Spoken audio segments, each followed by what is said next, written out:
faithful ladypreneurs. Thanks so much for joining me on another Technique Tuesday. Divine techniques for real results, because that's what it's all about, right? So our last video, we really covered 3 amazing tips for overcoming procrastination. So definitely be sure to check it out. So that was one of the dreaded P's, right? Let's talk about another P word that can really affect your results. And that is perfectionism. So give me a like or a love if you are a perfectionist as well, because I am. And earlier this week, I posted a question in Faithful Ladypreneurs group. Is perfectionism a good or a bad thing? And I really want to know your guys' opinion as well. So as you are watching this, whether it's a replay or whether you are watching it live, I want you to tell me why you think perfectionism is a good thing or a bad thing as we go throughout this video. So think about that for a minute, because really it is all about your results. What kind of results are you getting by being a perfectionist? So let's talk about that a little bit. On the good side, perfectionism can really help you to have high standards, which means that you are getting a good work product in the end, right? Or perfectionism could hold you back because you don't think it's ready and you're not ready to let it go yet, and therefore you either don't start or you are constantly going back to the project or task that you've already finished. So that is one thing I found in my life a lot, and in my business, is when I am going into perfectionism mode and how that's affecting my business and my results, because it definitely does. So let's talk about that a little bit more. So the key to not letting perfectionism affect your results is to identify good, great, and ideal. There is always a task or a project or whatever that you're working on. There's always a good, great, and an ideal. And sometimes when we are really close to a task or a project, we get so caught up in the ideal being the only way to do it, right? And so I will give you myself as an example. When I first started working on my group coaching program, Divinely Driven Results, this was perfectionism to a T, and I didn't even realize it when I was in that mode, because I thought it had to be this way. So I felt really overwhelmed in launching it. For instance, I focus on 3 pillars to success, which is increasing divine guidance through strengthening your relationship with your higher power, empowering your mindset to believe that you can achieve your revenue goals, and having a strategy to be able to do so. And I was crazy and thought that I could fit all 3 of those topics in one 60-minute session and have them all line up perfectly and feed into each other magically, right? And every time that I went to write this program and work on this program, I got so frustrated because I couldn't figure out how to make this concept work with this concept perfectly. And that's a red sign, guys. Like, that's a red flag or a sign to watch out for, is that if you are trying to force something. I was definitely that kid who tried to like get out the knife and shave off the corners to fit the box into the circle, right? The block into the circle square, or space. There we go. And so I was just trying to fit it and make it work. I also wanted to create a perfect slide deck for every single one of my sessions. And in my 90-day program, I have 12 sessions. And this was a lot of work that I was taking on.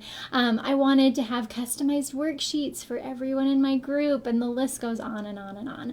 And to be honest, I sat on my program for a good couple of months because I couldn't bring myself to do it, because I had this great grand vision of what I wanted to have happen, and I couldn't make it work. And so I learned 2 very valuable lessons from my extreme perfectionism mode. One is that if you're feeling stuck on something and you can't find a way to make yourself do it, really take a look at what that thing is that you're asking yourself to do, because it may not be supposed to be the way that you're trying to make it fit, right? That square is not supposed to fit in the circle spot. So don't try to grind off the corners and fit it in anyway.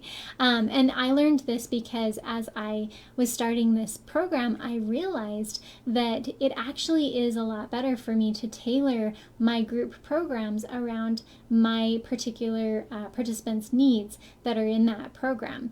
And that was so much better. And thankfully, God really stopped me from making a mistake there of having this perfect program that was going to fit everybody's needs, right? One, that's not what coaching is all about anyway. But two, he knew a better way. He had a better way to do it. And I just had to stop my stubbornness of saying it has to be this way for him to be able to show me. So watch for those red flags. If you are having a hard time getting yourself to do a task or a project, really ask yourself why and start thinking about it in a different way, because maybe you're doing it wrong, which I know is kind of hard to say. The second lesson that I learned is sometimes we can't tell we're being perfectionists in the moment because we don't see another way to do it at that moment because we're so close to that. And that's why this technique is so great.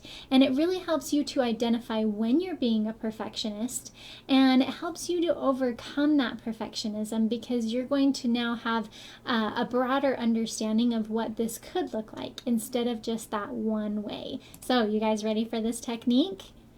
All right. When you are feeling stuck on a task or a project, in fact, I want you to think about a task or a project that you're feeling stuck on right now. So, got one in mind? Perfect. I want you to ask yourself these 3 questions. What is the ideal for this task or project?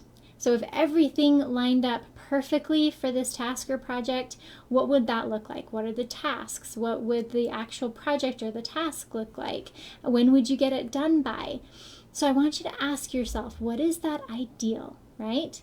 And if you're anything like me, this is going to come super natural because that's where I am always at, is I'm always thinking about the ideal. But you have to at least understand what your ideal is, because that's not the only way to do this. Second question. Now you're going to understand your good. So what absolutely has to be done with this task or project by when and why? That is the kicker. Because as you ask yourself why it has to be done the way it's done, then you're going to start to see that you might be putting self-limitations up, or boundaries, or what I love to call phantom rules, right? Somebody taught me that a while ago, and that's that concept that everything has to be a certain way, right? I have to reach my goal in this exact way or it doesn't count. Or this task or project has to be done in this exact way or it doesn't count. It's not like that. We make up our own rules, so why not make it in our favor? So ask yourself, what is it that is like the minimum that can be done here, and when, and why is that? So once you feel good about that, then you have your minimum. And then let's talk about great, because that's really where we should be shooting for, is kind of that middle ground. We can always add to it later on to get to our ideal. We don't have to have everything all at once. In fact, I have kind of a funny story about that. I'm going to digress for just a second. When I was 18, I built my house. So I actually worked with a contractor and they built a house for me. I rented out the basement. It was awesome.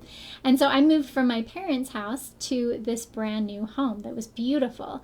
And the crazy thing is, this is so funny, I took inventory of everything in my parents' house. Everything, like how many dishes, like how many plates they had, how many forks they had, like what was in their drawers. Like I took inventory of everything in their house because I figured when I moved to my house, that's the list that I would use.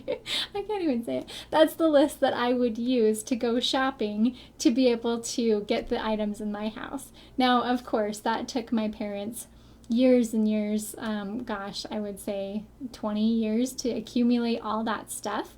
And most of that stuff I didn't really want in my house anyway, but I thought that that's what it needed to be. And this is how ideals work. I didn't realize I was looking at an ideal when I was doing this.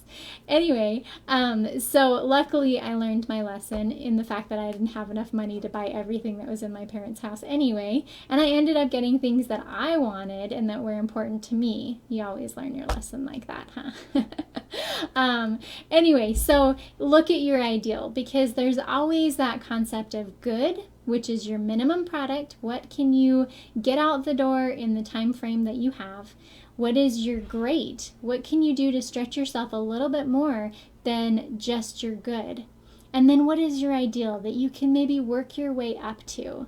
Because I heard a great quote today actually from my awesome coach, and she said that done is better than perfect.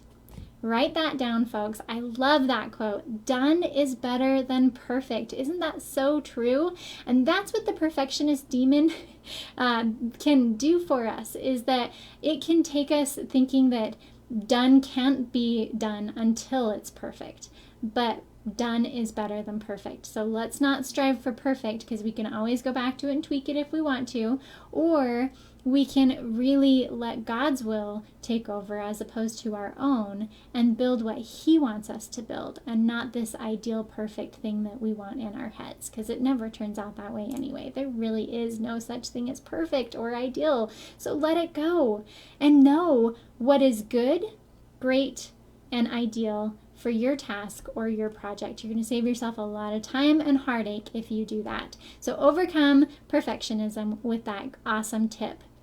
So if you have a perfectionist in your life who is a faithful ladypreneur, please invite her to this Faithful Ladypreneur group on Facebook, or share this video with her, and we will see you next time on Technique Tuesday. Thanks for watching, guys.